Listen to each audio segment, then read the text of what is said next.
World War I, also known as the Great War or the War to End All Wars, was a global conflict that lasted from 1914 to 1918.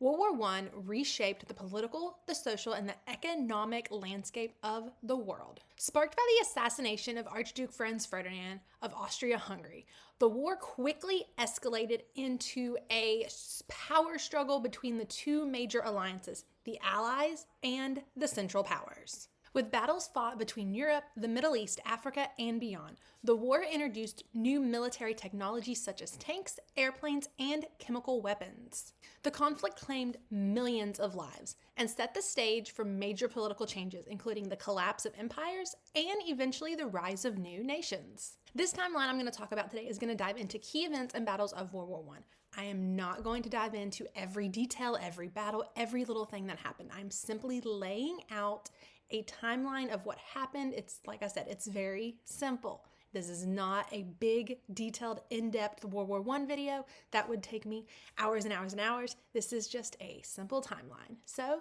let's dive in.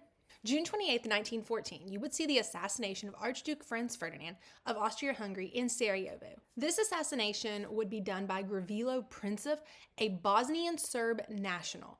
Along with Archduke Franz Ferdinand, his wife would also be killed. Later on that day, Austria-Hungary would declare war on Serbia, sparking a chain of reactions of alliances and mobilizations. July 31st, Russia is going to mobilize troops to support Serbia. August 1st, Germany is going to declare war on Russia. August 3rd, Germany is going to declare war on France and invade Belgium, implementing the Schlieffen Plan. August 4th, Britain is going to declare war on Germany after the invasion of neutral Belgium.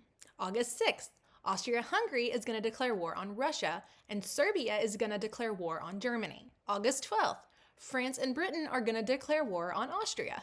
August 23rd through 30th, you are going to have the Battle of Tannenberg on the Eastern Front, and in this battle, German forces are going to decisively defeat the Russian Second Army. September 5th through 12th, you're going to have the First Battle of Marne on the Western Front. Allied forces are going to halt German advance into France, leading to the establishment of trench warfare. October 19th and November 22nd, you're going to have the First Battle of Ypres, marking the start of the static trench warfare on the Western Front. Fierce fighting would occur as the Allied and German forces struggled to control the Flanders. On November 5th, France and Britain would both declare war on the Ottoman Empire. February 1915 through January 1916, you're going to have the Gallipoli campaign. In this campaign, the Allied forces are going to attempt to seize control of the Dardanelles, but this is going to fail. This is going to have heavy losses on both sides and eventually a withdrawal from the Allied forces. April 22nd to May 25th, you're going to have the Second Battle of Ypres on the Western Front. This is going to be the first large-scale use of poison gas by the Germans, causing heavy casualties on both sides. On May 7th, the RMS Lusitania is going to be sunk by a German U-boat, killing 1,198 people, including 128 Americans. The sinking of the Lusitania is really going to increase the tensions with the United States, and the United States at this point had really tried to stay out of the war as much as possible. May 23rd, Italy is going to declare war on Austria.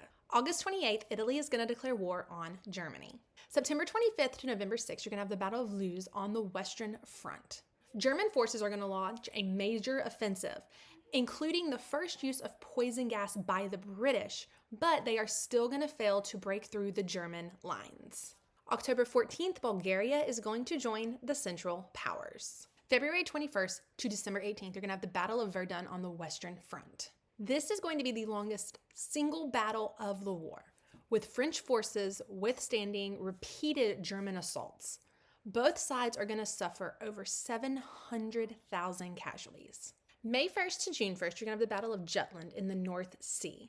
This is the largest naval battle of the war between Britain and Germany.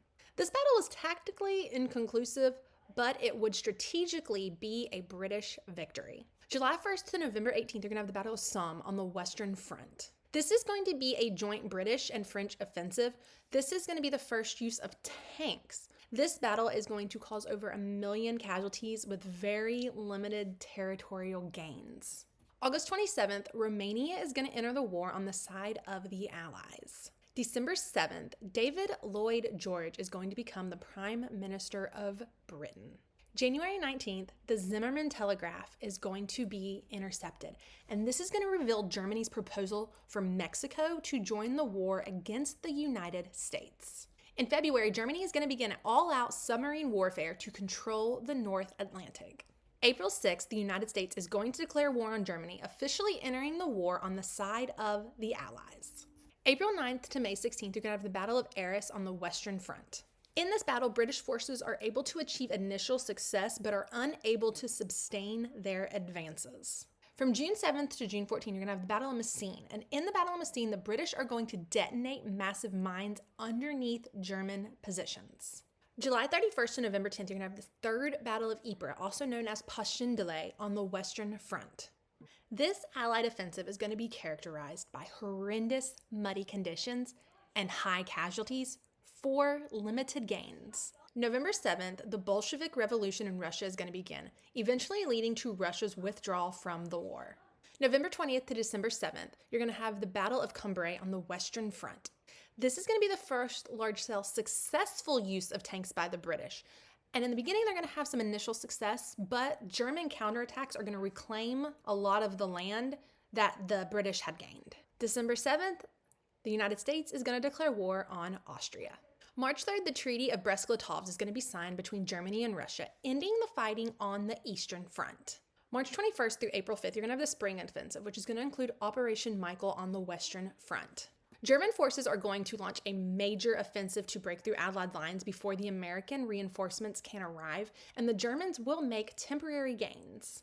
July 15th to August 6th, you're going to have the Second Battle of Marne on the Western Front. Allied forces are going to counterattack, marking a turning point in the war and the start of continuous Allied advances, Allied gains. August 8th through August 11th, you're going to have the 100 Days Offensive on the Western Front. This is going to be a series of Allied offensives which are going to push the German forces back. September 26th to November 11th, you're going to have the Meuse-Argonne Offensive on the Western Front. This is going to be the largest operation including American forces, and this is going to significantly contribute to the defeat of Germany. November 3rd, Austria is going to sign an armistice, a peace agreement. November 9th, German Kaiser Wilhelm II is going to abdicate. This is going to have Germany becoming a republic. November 11th, an armistice is going to be signed, ending hostilities on the Western Front. June 28th, 1919, the Treaty of Versailles is going to be signed, formally ending the war and implementing really harsh penalties on Germany. In 1920, the League of Nations is going to be established to promote peace and to prevent future conflicts. World War I was a monumental conflict that reshaped the world.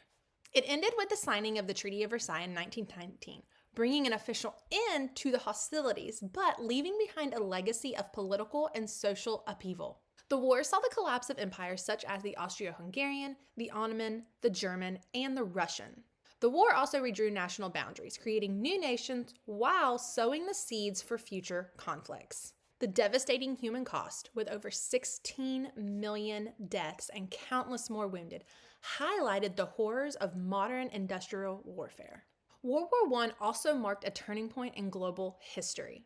It led to the rise of new political ideologies, advancements in military technology, and a reevaluation of diplomacy and international relations. While World War I was touted as the war to end all wars, the unresolved tensions and harsh terms of the peace treaty contributed to the emergence of World War II just 2 decades later.